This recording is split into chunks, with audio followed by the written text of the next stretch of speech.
Transactional leadership is the everyday leadership between a manager and a colleague, an officer and a soldier, or a leader and their follower. It is the process of passing on a request or a requirement and securing a commitment to meet it.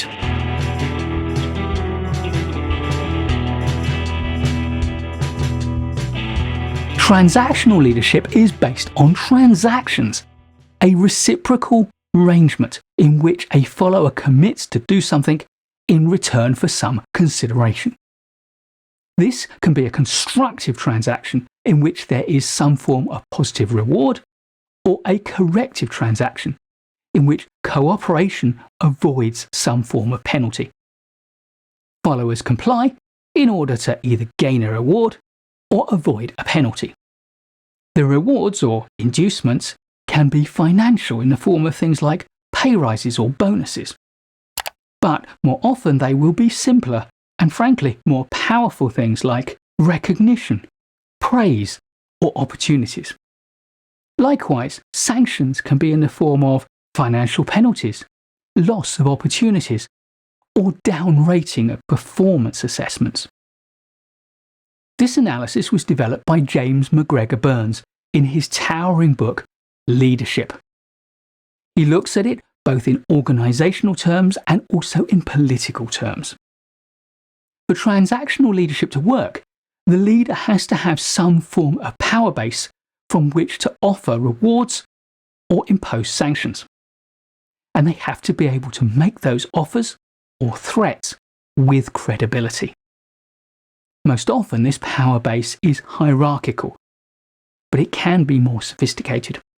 For example, a leader with strong personal power can reward a follower with nothing more than their attention or their approval. So the secret, as you might expect, is to find the rewards or penalties which are most likely to motivate each individual follower. Luckily, we have a whole course on motivation, and I'll put a link in the description. What is necessary, however, is that the leader is prepared to follow through on their promise or their threat. If they fail to do so, transactional leadership will soon break down, and an important model to look at is Victor Vroom's expectancy theory of motivation, and we have a video on that theory. I hope I don't need to say that although some people find that fear is a stronger motivator for them than desire, the stick model rather than the carrot model, the threat of imposing sanctions is the start of a very slippery path. You will not be loved for it, and you can very quickly create a highly toxic workplace culture if you start to overuse it. Frankly, willing compliance is far more powerful and effective as a leadership strategy. Constant fear of penalties will create a loss of a sense of psychological safety.